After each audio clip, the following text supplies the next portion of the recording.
Bueno, yo me sigo asombrando por las cosas que se dicen en la Argentina, que están conectadas, por supuesto, con las cosas que pasan en la Argentina, ¿no? Un resumen de esa situación, bueno, la hemos presentado hoy en varias oportunidades, hacemos una brevísima mención para habilitar esta conversación con Sergio Bernstein. Esto incluye, por supuesto, que ayer hubo banderazos, bueno, convocados a través de algún procedimiento de redes sociales. De alguna manera, estos banderazos estuvieron precedidos por una carta que se publicó del expresidente Macri, hablando de ataque sistemático a las instituciones en Argentina, y un intento de fulminar a la clase media, y otras críticas por el estilo que fueron contestadas por el gobierno de manera bastante particular, siendo que, por ejemplo, Daniel Arroyo, el ministro de Desarrollo Social, dijo que no es momento para prender la mecha, ¿no? Como si una crítica o una postura de alguien sobre un tema público en los dichos significara prender una mecha. Y de hecho, Vilma Ibarra condenó los términos que utilizó Macri como si hubiese palabras prohibidas en Argentina. Por ejemplo, la palabra republiqueta o la palabra oscuridad o la palabra censura o la palabra apropiación, ¿no? Que son palabras que utiliza Macri en su carta. En el contexto de la batalla campal que hay entre la ciudad y la nación por el tema de los fondos, se han dicho cosas duras también, y obviamente esto algo quiere decir. No había una negociación, lo que hicimos fue impartir justicia, dijo Santiago Cafiero, el jefe de gabinete. El presidente también hizo un comentario que da mucho para pensar, porque por supuesto si extendemos el razonamiento se vuelve un razonamiento complicado. No le hemos quitado nada a nadie. Acá lo que hicimos fue quitarle a la abundancia de algunos, para distribuirla en las carencias que existen en la Argentina, que si ampliamos obviamente el razonamiento y en todo caso las medidas, podría aplicarse a cualquier otra cosa. El ministro del Interior habló de inmoralidad de la ciudad de Buenos Aires, el ministro Guado de Pedro, y así, ¿no es cierto?, una escalada verbal realmente muy, muy fuerte, al punto tal que en los hechos hoy es noticia que la Nación se niega a alojar en sus cárceles a detenidos de la justicia porteña, pues las cárceles son federales, la ciudad no tiene cárceles. Bueno, el ministro de Desarrollo Social, que habló de que la economía se está moviendo porque han aumentado las changas, un comentario realmente asombroso de parte de un ministro, y la señora Kirchner, que se opone, y esto conecta con esto último, a que, por ejemplo, la ley de compañías informáticas o de la ley de conocimiento o de empresas de software y demás esté trabada en el Congreso por un capricho personal, mientras el ministro postula el aumento de las changas, ¿no? Y se obtura la creación de empleo en compañías modernas que pagan buenos salarios y demás. Entre las empresas que están pensando irse de la Argentina aparece Falabella, en los últimos detalles que yo conseguí esta mañana. Bueno, de este cuadro de cosas conversamos un poquito con Sergio Bernstein. Sergio, buen día, un abrazo. ¿Qué tal, Marcelo? Muy buen día. Bueno, estamos en bien, un abrazo, Sergio, en una escalada de dichos y de hechos, ¿no? Que me parece que se han agravado mucho en las últimas horas, ¿no? Efectivamente, yo creo que formalmente terminó la pandemia en política, ¿no? La pandemia de alguna manera anestesió una dinámica de confrontación que no es nueva, pero que está ahora acelerada o profundizada por una puja de recursos que, bueno, tiene a la ciudad y a la nación como protagonistas, pero por supuesto están también las provincias, los intendentes. Fíjate que aparece un mango y todos se tiran de palomita, a piñar, ¿no? Sí. Y las peleas es quién se queda con la plata. Mirando pedacitos de la quiebra, ¿no? Esto es una situación bastante vergonzosa de una política que de lo que se trata acá básicamente es de sacarle plata a los contribuyentes y de gastarla. Pero es interesante porque fíjate que en todo momento se habla de la plata de la nación, de la plata de la ciudad, de la plata de la provincia. La plata de los contribuyentes, no es ni de la nación, ni de la ciudad, ni de la provincia. De la provincia, claro. Ese es el gran, creo yo, digamos, el gran error de no tener en cuenta que aquí de lo que se trata es de la plata que producimos los argentinos. Y no se está hablando ni siquiera de la calidad del gasto, sino de quién se la lleva. O sea, que es como, ¿viste cuando en esas películas o series de policías y ladrones, los ladrones se pelean por el botín? Sí, sí, sí, sí. Yo esta mañana Bueno, puse un ejemplo, el ejemplo del doctor de Pablo, que es tan sabio, sobre mm, qué quiere decir la palabra honestidad, ¿no? El doctor de Pablo siempre cuenta que un chico le pregunta, papá, papá, papá, ¿qué quiere decir honestidad? ¿No? Yo te voy a explicar, le dice el padre, ¿no? Vino al negocio un tipo, pagó el producto y se olvidó el vuelto. Entonces ahí se presenta el problema de la honestidad. ¿Qué hago? ¿Le digo o no le digo a mi socio? ¿No? claro, Claro, tal cual. claro. Eh, y ahí Perdón, yo creo más que, de datos oficiales, perdón Sergio, datos oficiales, más de 7.000 millones de pesos se le adelantaron a la provincia de Buenos Aires al 26 de julio en ATN. Eso es el doble que Córdoba, más del doble que Córdoba, más del doble que Santa Fe. Así que vos fijate lo que se le ha dado a la provincia de Buenos Aires este año, de la plata de los contribuyentes, ¿no? El doble que a Córdoba, más que el doble que Santa Fe, ni hablar el resto de las provincias. bueno, pero ahora viene algo interesante, porque esta semana el Poder Ejecutivo tiene que enviar al Congreso el proyecto de presupuesto, que por lo que trascendió hasta ahora, lo que efectivamente incluye es más impuestos. Claro. Es decir, esta dinámica que estamos charlando aquí se profundiza, lejos de efectivamente presentar a la sociedad argentina un horizonte de cómo de a poquito el Estado va a moderar su voracidad fiscal. Y recordemos que esto incluye un cálculo mentiroso de la inflación, porque el peor impuesto que nos cobra el Estado es la inflación, del cual este gobierno no ha dicho una sola palabra. Entonces yo creo que es mucho más grave, Marcelo, la situación actual, porque acá no es una pelea solamente entre la nación, la ciudad, etcétera. Acá es una pelea del Estado contra los ciudadanos.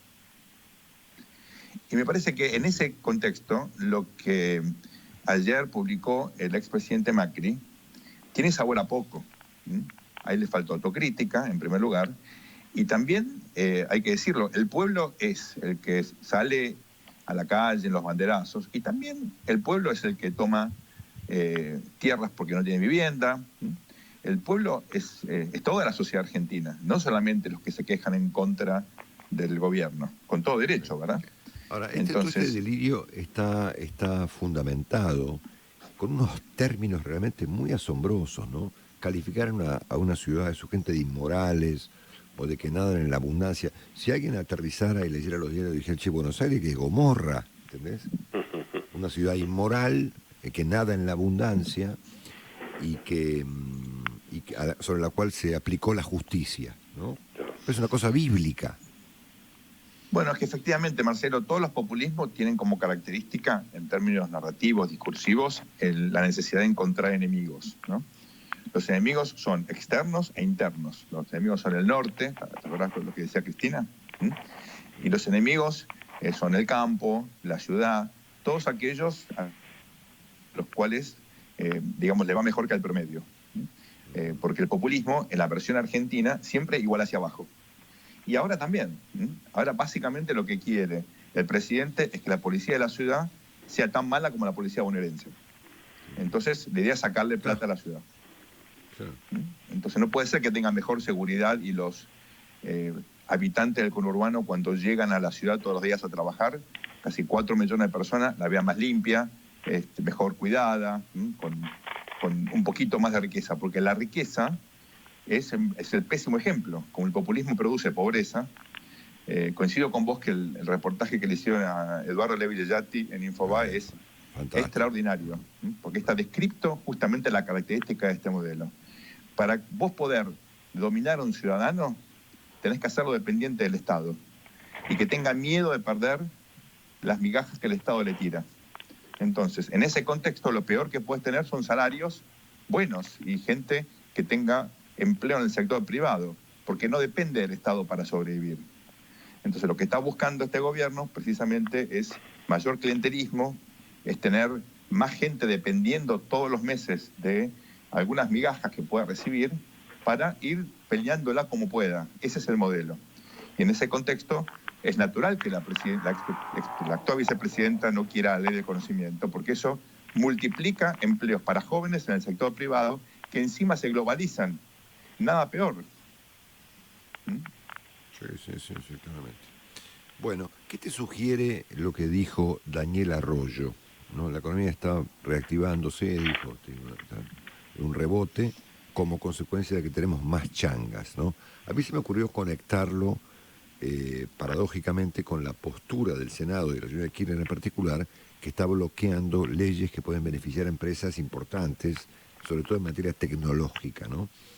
Eso también nos habla de la escala, ¿no?, de la que está tomando Argentina, es decir, un país que subraya la obtención de changas, pero obtura la creación de empleo, por ejemplo, en Globant, en Accenture o en el Mercado Libre o en cosas por el estilo. Es muy significativo en la comparación, me parece a mí, ¿no? No sé, decime vos. Mira, en el caso de Daniel Arroyo, ahí le doy el beneficio de la duda porque lo conozco, es una persona muy seria, estudiosa de las cuestiones sociales, y yo creo que él tiene un problema que es común al gobierno, y es que mira parcialmente la realidad. Y él mira la cuestión de los sectores obviamente más vulnerables. Y es probable que por algún efecto, hasta saber el motivo, haya habido un poco más de laburo, como dice él, en las rotondas, alguien que sale a buscar una changa y consigue para hacer qué sé yo, una pared o pintar algo, o un plomero, algo por el estilo. No quiere decir que a nivel macro él vea un rebote. Habría que hablar con él y preguntarle, pero yo he leído muchas cosas de él, lo conozco personalmente y es un tipo, primero, súper honesto y que está obsesionado con lo que pasa en los sectores más vulnerables, ¿no? Ahora, en todo caso, lo que es importante es que este es un gobierno que ratificó, en un reportaje que le hicieron a Cecilia Todesca, que es vicejefa de gabinete, digamos, todos los errores que vienen cometiendo hasta ahora en materia económica. Entonces, no hace falta salir del cepo, hay que acostumbrarse al ultra cepo. Este es un gobierno que pretende a que, cometiendo todos los errores que hicieron muchos gobiernos en Argentina y en el mundo en el pasado, le vaya mejor. Es, una vez más, el famoso empecinamiento terapéutico que vos y el doctor Cormillot inventaron ya hace 10 años, ¿no? Sí. Sí, sí. Inventamos la explicación, hicimos la descripción del mal. El mal no lo inventamos nosotros, ¿no? No, por supuesto, pero digamos, la descripción es perfecta. Y este gobierno insiste en hacer todo lo que siempre salió mal, esperando que esta vez salga muy bien. Ahora vos imaginate este cuadro, dos preguntas finales. Primero, Kicillof ya está pensando en pagar, con los recursos que obtuvo la Ciudad de Buenos Aires, en pagar el aumento a los policías bonaerenses y en todo caso repartir parte de los fondos con los intendentes, ¿no es cierto? Pero está pendiente de una resolución de la Corte que podría expedirse eventualmente en contra de esta medida. En ese caso tenemos una escalada dramática. Bueno, la Corte seguramente va a tardar en expedirse, pero puede hacer lugar a esta medida cautelar que le pide la ciudad, o sea, suspender el efecto, porque de la noche a la mañana, recordemos, el gobierno nacional le sacó el 10% del presupuesto de la ciudad de Buenos Aires. Es como si mañana viene Porta y te dice, Marcelo, ganás 10% menos. Sí. Cosa que Porta podría hacer, indudablemente, pero es otra cosa porque Porta es el dueño de todo, pero el gobierno nacional no puede hacer eso. Claro. Entonces, ese es el efecto, el daño que se le hace de forma imprevista, impredecible, a la ciudad. Eso podría detenerse. Ahora, la cuestión de fondo probablemente tarde bastante. La Corte seguramente llamará a las partes, incluso otras provincias van a opinar. Eso pasó en casos parecidos. Esto va a tardar bastante tiempo. Entonces, ¿cómo se solucionan los problemas en Argentina? Con otros problemas, ¿no? Como decía el otro día Enrique Sewach, acá lo que va a ocurrir es que el Banco Central va a emitir más plata, como pasa siempre. Entonces, el que va a pagar el aumento de la policía de la provincia es el ciudadano con la inflación. Sí, claro. Por la última, todo esto que se ha acelerado en los últimos días, ¿no?, de manera visible, ¿no?, de seguir así, ¿dónde para? La Argentina frena cuando ya está en el precipicio, ¿no? Digamos, no tiene mecanismos para evitar los peores escenarios, los costos, digamos, más elevados a los problemas incluso más estúpidos, más sencillos. Así que yo creo que la dinámica de confrontación es muy probable que se acelere hasta que algún tipo de evento que se genera como consecuencia de esto detenga esta dinámica perversa en la cual están metidos los principales actores. Creo que en ese contexto el discurso de Larreta fue muy moderado y muy prudente, expresó su enojo, pero no alimentó la balacera, ¿no? Todo lo contrario.